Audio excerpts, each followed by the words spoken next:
Assalamualaikum teman-teman, bertemu lagi dengan saya. Hari ini akan menjelaskan bagaimana caranya melakukan uji reliabilitas. Jadi uji reliabilitas ini merupakan salah satu uji yang harus dilakukan pertama sebelum melakukan uji regresi.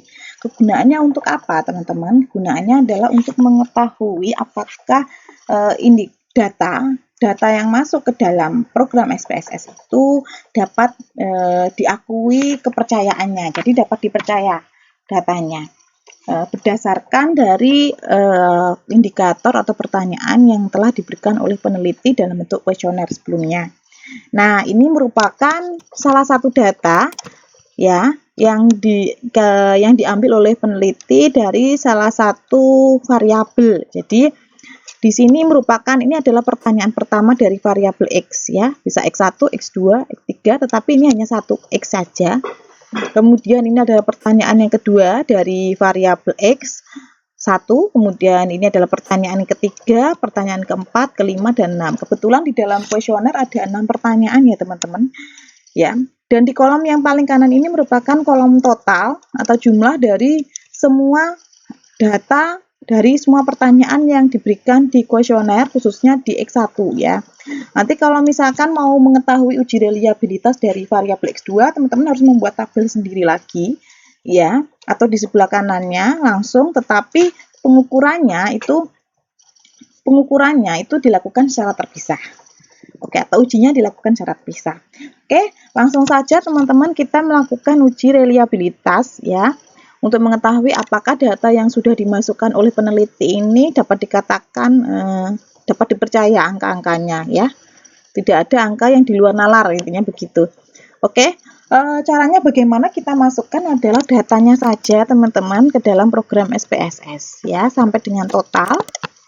Kita masukkan semuanya ke dalam kolom data view ya. Pastikan bahwa karena ini sampelnya ada 20 sesuai dengan data kita teman-teman. Sampel ada berapa kita pastikan dulu ada 20. Kemudian di sini pastikan bahwa tidak ada angka yang kosong ya, atau data yang belum masuk. Kalau belum masuk berarti pastikan lagi untuk di copy paste lagi di dalam kolom data view dan pastikan semua data ada ya. Kemudian kita masuk ke dalam kolom variabel view untuk mengubah identitas dari data yang kita masukkan ya. Identitas pertama yang mungkin harus kita masukkan adalah di label teman-teman ya. Misalkan kita masukkan X1.1, anggap saja ini adalah pertanyaan pertama dari variabel X1. Kemudian ini adalah pertanyaan kedua dari variabel X1, masih X1 semua ya. Karena X1 kebetulan mempunyai 6 pertanyaan teman-teman di kuesioner. Nah, untuk total tetap kita masukkan X1 saja. Karena ini bukan pertanyaan, tapi ini adalah akumulasi jawaban dari semua pertanyaan. Pastikan bahwa tipenya numerik, kemudian measure-nya scale karena kita menggunakan skala Likert ya, 1 sampai 5. Oke, jika sudah dipastikan semuanya sudah sesuai dengan standar untuk melakukan uji reliabilitas, silakan melakukan uji reliabilitas ya.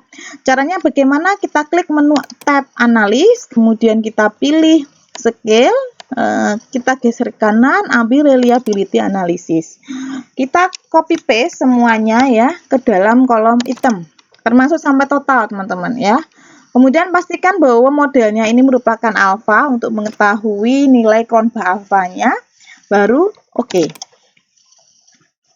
Nah, teman-teman di sini akan muncul dua tabel yang berbeda ini. Yang tabel pertama adalah tabel case processing summary untuk mengetahui apakah betul jumlah sampel yang kita masukkan 20.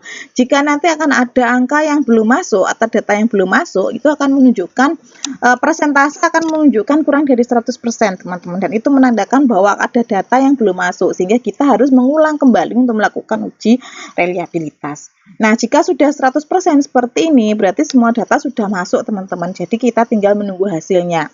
Nah, bagaimana hasilnya? Kita melihat di dalam kolom tabel reliability statistik. Di kolom reliability statistik ini yang kita lihat adalah nilai Cronbach alpha. Seperti yang saya bilang sebelum teman-teman oke tadi, teman-teman harus memastikan bahwa modelnya itu alpha. Karena apa? Karena yang kita butuhkan adalah nilai Cronbach alpha.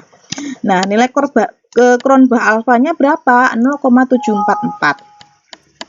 Uji reliabilitas dinyatakan reliabel jika angkanya lebih dari 0,6.